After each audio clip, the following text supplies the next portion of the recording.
মধ্যপ্রাচ্যের উত্তেজনাপূর্ণ পরিস্থিতির মধ্যেই সামনে এসেছে এক নতুন কূটনৈতিক প্রস্তাব, আর সেই প্রস্তাব ঘিরেই এখন আন্তর্জাতিক মহলে জোর চর্চা।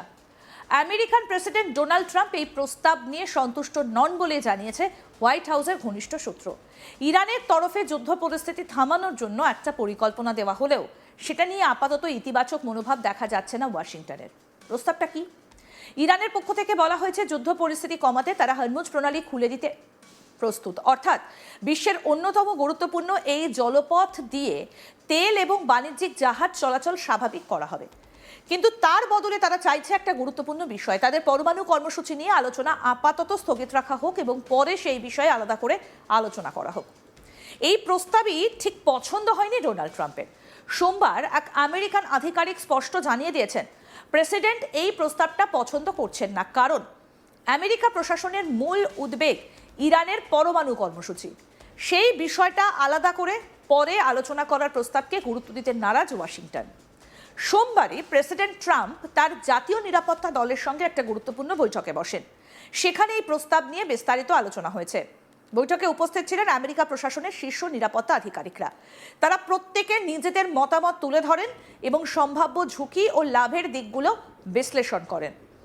হোয়াইট হাউসের তরফে জানানো হয়েছে এখনো পর্যন্ত এই প্রস্তাব নিয়ে কোনো চূড়ান্ত সিদ্ধান্ত নেওয়া হয়নি। তবে বিভিন্ন আমেরিকান সংবাদ মাধ্যমের রিপোর্ট বলছে ট্রাম্প এই প্রস্তাবে খুশি নন। বিশেষ করে যে বিষয়টা তাকে সবচেয়ে বেশি উদ্বিগ্ন করেছে তা হলো যুদ্ধ পরিস্থিতি এবং পরমাণু ইস্যুকে আলাদা করে দেখা। আমেরিকান প্রশাসনের মতে এই দুই বিষয় একে অপরের সঙ্গে গভীরভাবে জড়িত। যুদ্ধ পরিস্থিতি থামানোর নামে যদি পরমাণু ইস্যুকে পেছনে ঠেলে দেওয়া হয় তাহলে ভবিষ্যতে আরও বড় সংকট তৈরি হতে পারে। তাই ট্রাম্প প্রশাসন চাইছে যে কোনো শান্তি আলোচনায় ইরানের পরমাণু কর্মসূচিকে কেন্দ্রবিন্দুতে রাখা হোক। এই প্রসঙ্গে হোয়াইট হাউসের প্রেস সেক্রেটারি ক্যারোলিন লেভিট বলছেন প্রেসিডেন্টের অবস্থান একেবারে স্পষ্ট। ইরানকে নিয়ে তার যে সীমারেখা রয়েছে তা শুধু আমেরিকার মানুষই নয়, ইরানও ভালোভাবেই জানে। তার কথায় আমেরিকা কোনোভাবেই তাদের নিরাপত্তা নিয়ে আপোষ করতে রাজি নয়। কি বলছেন প্রেস সেক্রেটারি ক্যারোলিন লেভিট, শুনবো।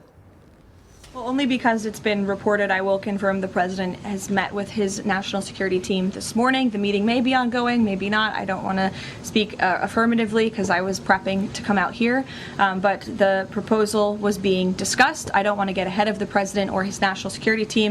What I will reiterate is that the president's red lines with respect to Iran have been made very, very clear, not just to the American public, but also to them as well. So they're I wouldn't say they're considering it. I would just say that there was a discussion this morning that I don't want to get ahead of, and you'll hear directly from the president, I'm sure, on this topic very soon.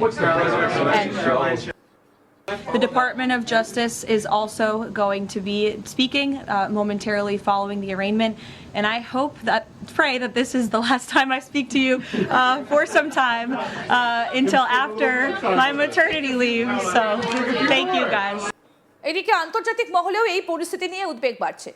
ইউরোপের বড় দেশগুলো এই বিষয়টা নিয়ে নজর রাখছে। জার্মানির chancellor Friedrich মের্চ এই পরিস্থিতি নিয়ে মন্তব্য করতে গিয়ে বলেন ইরান যেন এই আলোচনায় কিছুটা বাড়তি সুবিধাজনক অবস্থানে রয়েছে। তার কথায় শান্তি আলোচনা কার্যত থমকে গেছে। পাকিস্তানে অনুষ্ঠিত এক গুরুত্বপূর্ণ সম্মেলনের পর এই আলোচনায় অচলাবস্থা তৈরি হয়েছে।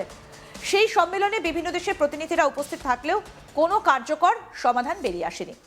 ফ্রেডরিক মের্চ আরও বলেন একটা পুরো জাতিকে অপমানের মুখে ফেলেছে ইরানের নেতৃত্ব, বিশেষ করে তথাকথিত রেভলিউশনারি গার্ডদের ভূমিকা নিয়ে উদ্বেগ রয়েছে। এখানে তিনি ইঙ্গিত করছেন আইআরজিসির দিকে, যারা ইরানের সামরিক এবং কৌশলগত কার্যকলাপে গুরুত্বপূর্ণ ভূমিকা পালন করে। তার মতে এই পরিস্থিতির দ্রুত অবসান হওয়া উচিত, কারণ দীর্ঘদিন ধরে চলতে থাকা এই উত্তেজনা শুধু ওই অঞ্চলের জন্য নয়, গোটা বিশ্বের জন্য উদ্বেগের কারণ হয়ে দাঁড়িয়েছে। বিশেষজ্ঞরা বলছেন হরমুজ প্রণালী বিশ্বের অন্যতম গুরুত্বপূর্ণ সামুদ্রিক পথ। এই জলপথ দিয়ে প্রতিদিন বিপুল পরিমাণ তেল পরিবহন হয়, ফলে এই পথ বন্ধ হয়ে গেলে বিশ্ব অর্থনীতিতে বড় ধরনের প্রভাব পড়তে পারে। সেই কারণে ইরানের প্রস্তাব একদিকে যেমন গুরুত্বপূর্ণ, তেমনি তার সঙ্গে জড়িয়ে থাকা শর্তগুলো সমানভাবে তাৎপর্যপূর্ণ। এখানেই মূল দ্বন্দ্ব। ইরান চাইছে প্রথমে উত্তেজনা কমানো হোক এবং পরে পরমাণু ইস্যু নিয়ে আলোচনা হোক, কিন্তু আমেরিকা চাইছে এই দুই বিষয়কে একসঙ্গে রেখে সমাধান করা হোক। রাজনৈতিক বিশ্লেষকরা মনে করছেন এই পরিস্থিতি খুবই সংবেদনশীল। একদিকে যুদ্ধ পরিস্থিতি, অন্যদিকে পরমাণু কর্মসূচি। এই দুইয়ের মধ্যে ভারসাম্য বজায় রাখা সহজ নয়। যে কোনো ভুল পদক্ষেপ বড় ধরনের আন্তর্জাতিক সংকট ডেকে আনতে পারে। এদিকে সাধারণ মানুষের মধ্যে উদ্বেগ বাড়ছে, বিশেষ করে যেসব দেশের অর্থনীতি তেলের ওপর নির্ভরশীল তারা এই পরিস্থিতির দিকে গভীরভাবে নজর রাখছে। কারণ পারস্য উপসাগর অঞ্চলে কোনো অস্থিরতা তৈরি হলে তার প্রভাব পড়বে আন্তর্জাতিক বাজারে। আমেরিকান প্রশাসন আপাতত অপেক্ষা করছে পরিস্থিতি আরও পরিষ্কার হবার জন্য। তারা চাইছে ইরান যেন তাদের অবস্থান পরিষ্কার করে এবং এমন একটা প্রস্তাব দেয় যা সব দিক থেকে গ্রহণযোগ্য হতে পারে। অন্যদিকে ইরানের তরফেও এখনো কোনো নতুন প্রতিক্রিয়া পাওয়া যায়নি। তারা তাদের প্রস্তাবেই অনড় থাকবে নাকি নতুন করে আলোচনা শুরু করবে তা নিয়ে জল্পনা চলছে। সব মিলিয়ে বলা যায় আন্তর্জাতিক রাজনীতির মঞ্চে এখন একটা জটিল সমীকরণ তৈরি হয়েছে। একদিকে শান্তির সম্ভাবনা, অন্যদিকে অনিশ্চয়তা। এই দুইয়ের মাঝে দাঁড়িয়ে রয়েছে গোটা বিশ্ব। পরিস্থিতি কোন দিকে এগোবে সেটা এখনই বলা কঠিন, তবে এটুকু নিশ্চিত আগামী কয়েকদিন এই বিষয়টা আন্তর্জাতিক রাজনীতির অন্যতম গুরুত্বপূর্ণ ইস্যু হয়ে থাকবে। বিশ্বের বড় বড় শক্তিগুলো কি সিদ্ধান্ত নেয় এবং সেই সিদ্ধান্ত কতটা কার্যকর হয় তার উপরই নির্ভর করছে ভবিষ্যতের চিত্র। তবে সবার নজর কিন্তু এখন ওয়াশিংটনের দিকে। প্রেসিডেন্ট ডোনাল্ড ট্রাম্প শেষ পর্যন্ত কী সিদ্ধান্ত নেন সেটাই নির্ধারণ করবে এই জটিল পরিস্থিতির পরবর্তী গতি। কি বলেছেন ক্যারলিন লেভিট, আসুন আরেকবার শোনাই। Only because it's been reported, I will confirm the president has met with his national security team this morning. The meeting may be ongoing, maybe not. I don't want to speak affirmatively because I was prepping to come out here. But the proposal was being discussed. I don't want to get ahead of the president or his national security team. What I will reiterate is that the president's red lines with respect to Iran have been made very, very clear, not just to the American public, but also to them as well. So they're considering that. I wouldn't say they're considering it. I would just say that there was a discussion this morning that I don't want to get ahead of, and you'll hear directly from the president, I'm sure, on this topic very soon.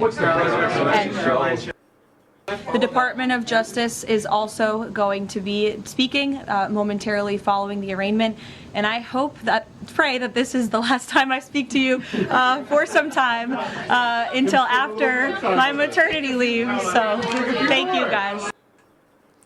মধ্যপ্রাচ্যের এই উত্তেজনাপূর্ণ পরিস্থিতির মধ্যে সামনে এসেছে এই নতুন কূটনৈতিক প্রস্তাব, আর সেই প্রস্তাব ঘিরেই এখন আন্তর্জাতিক মহলে জোর চর্চা।